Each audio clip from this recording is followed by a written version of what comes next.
Good morning, ladies and gentlemen. Star Wars Galaxy of Yeti coming here with the last bit of my coffee. And anyway, I was asked last week to do a self-roster review, and it's one of those ones where kind of looking at what I've already done seems a little bit masturbatory to me. So what I'd really like to focus on here is kind of where I think where I plan my account to go over the next like 2-3 months, and kind of what I'm preparing for, what I'm farming, that kind of thing. And sort of just give a general overview in that way. So what I was going to do first is just kind of point out what I've actually got on the go at the moment. As you can see, I'm getting ready for Darth Revan Malak. I really slept on this meta. I didn't like the Sith Empire build at all. I think the original team, it's it's a glass cannon, which is just fine. It's just really stupid of CG to make a meta that's 100% based on speed. So like in the Jedi Revan meta, you could get over having a little bit less speed than other Revans because of basically the viability of the team and its durability, and then you're playing it, so that gives you an advantage, even though you can get stuck on tanky Jolies and such. But basically, whereas Revan mirrors really sucked, because you can get stuck on a Jolie, and that's super frustrating. The Darth Revan meta mirrors are the dumbest, because it's like, oh, if their Bastila has like 1 more speed than yours, and their Revan has like 1 more speed than yours, and you have like a 10% chance of winning, 5%, something ridiculous like that. I just hate that. I hate that. And then Malak came along, and it's like the dumbest character they could have developed. It's like, oh, we'll just throw everything on it and make him, a hard counter for almost every team in the game. Cool. Anyway, so as you can see, I finally am getting on that. I've got about 20 days, I speculate, before the next Darth Revan event. So I do expect Bastila and Juhani to be finished up. I've been doing double farms on them and averaging more than 2 shards a day. So in general, I think I'm good. I think I'm in a good space, and I shouldn't have to spend any crystals on any shards whatsoever to get that closed out. That said, gear levels are, in 20 days, 3 weeks basically, I've got a pretty good chance of having everybody kind of ready to go. Well, by a good chance, I mean a pretty good chance, and then also should be able to save up some gear to start working on Darth Revan. I'd like to get him to G12 as fast as possible, but I mean, even G11 will be pretty useful in GAC. I don't really have any plans to use Sith Empire in the arena. It sort of depends on how quickly I can get bugs ready to go to finish my stars on Padme.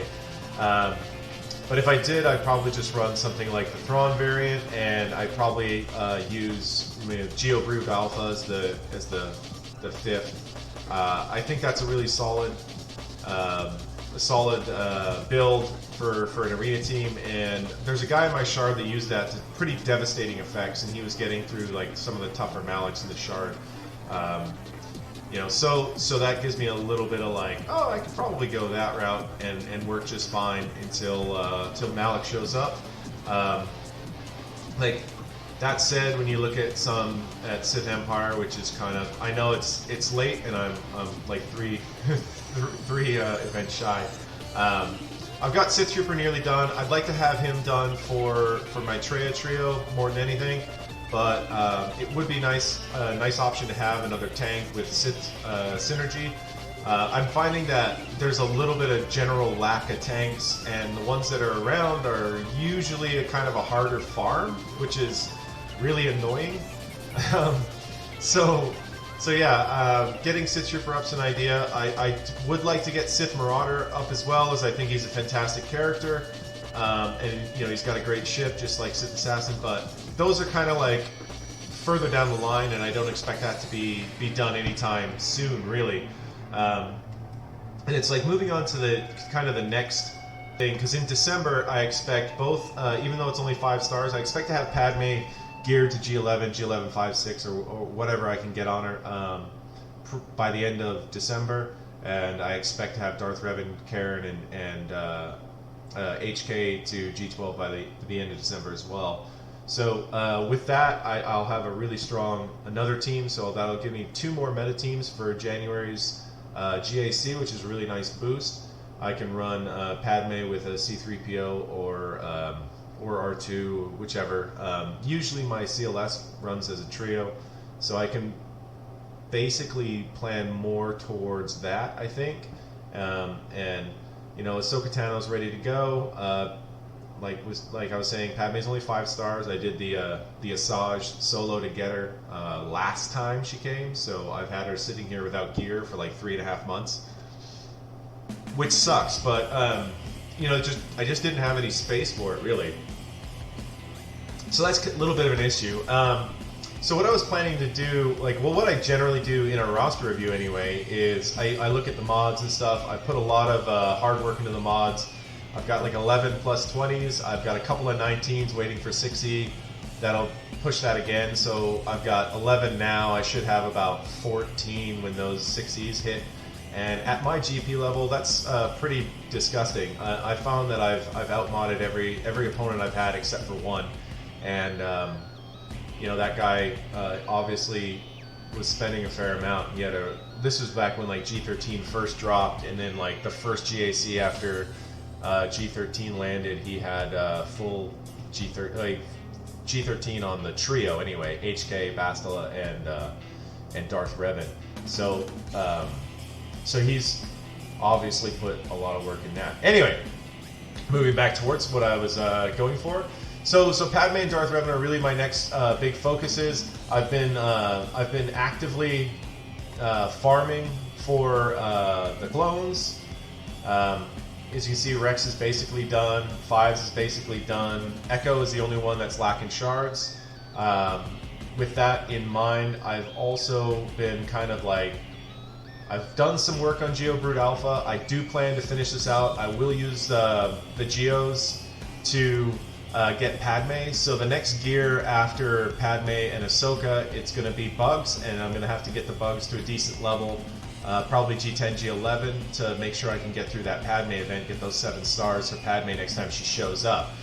But that's the thing. After that, I plan to pause. So, when you look at my teams, it's pretty well developed. I mean, she's G12 plus 4. I do plan to take her to Relic and get her maybe Relic 4, Relic 5 as well. I've been running with the Anakin variant right now in the arena, but it's not really proving much better than the Thrawn variant. It's just if I run out of fights, I don't fall as far. So it's kind of what I've been doing, and it's been a little underwhelming. I heard some really great stuff about this particular variant, and it's not really worked out for me too much. So now I'm finishing top 10 if I'm lucky. I've had a couple of outside of top 10s, and then I've had a couple of ones where there was an ability to climb through 10.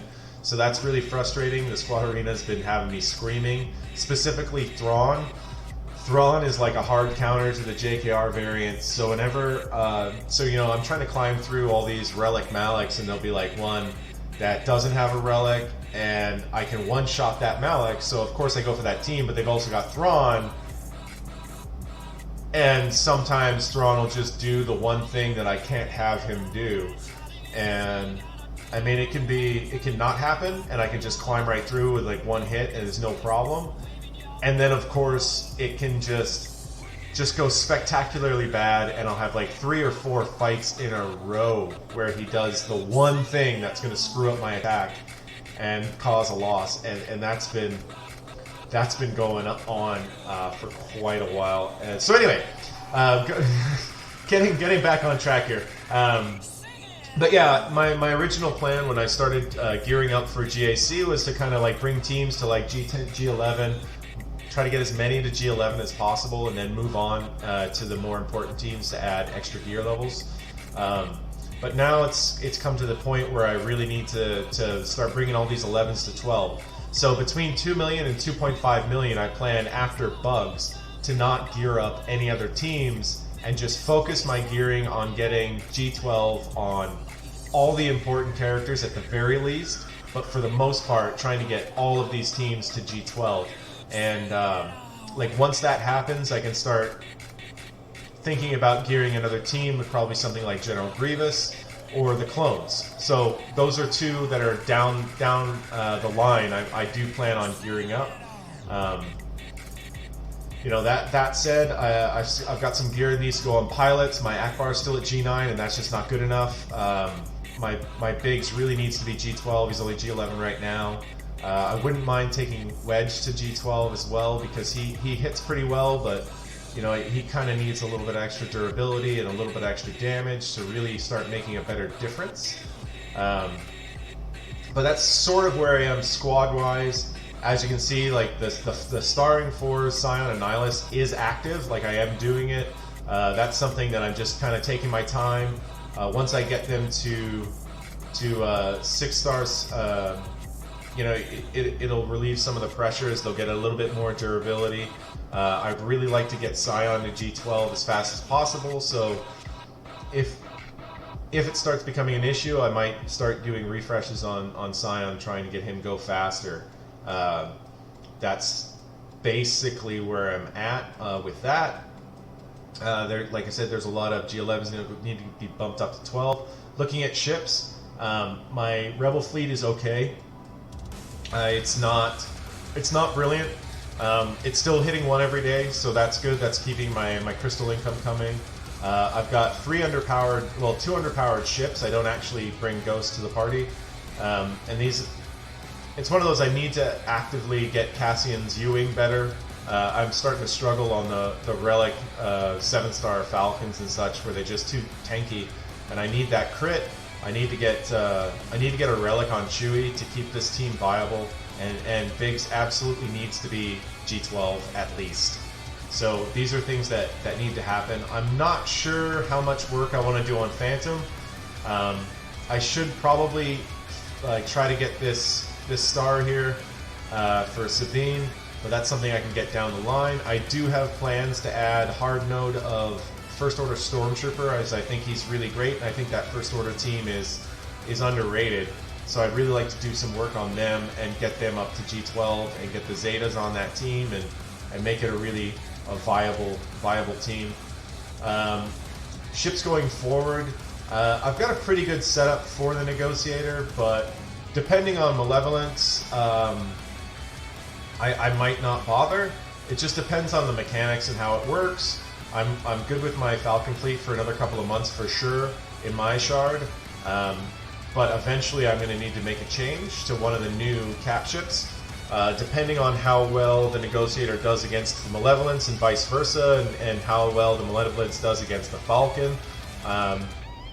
I'll be making a decision, but as you see here, I've got 2 relics in this fleet already. I am farming Anakin. I've got Ahsoka ready to go. She's going to get a relic as well. You know, Umbrin I've been farming. Rex I've been picking up the shards when they show up in the shard shop. I got Flo's done. He needs to be farmed up and geared those, so there's that.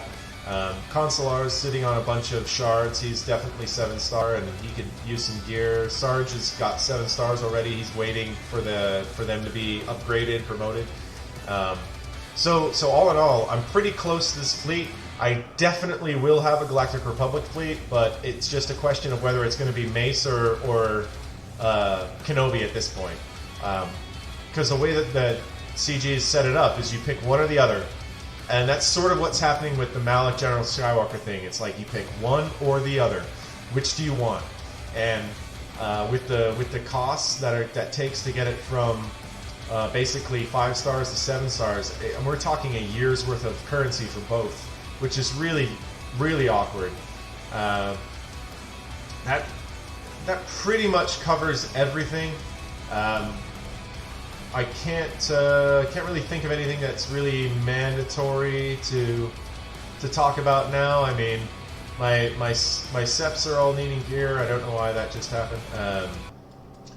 Yeah, my Separatists are all needing gear except for these 2, so I couldn't really do much more on Padme.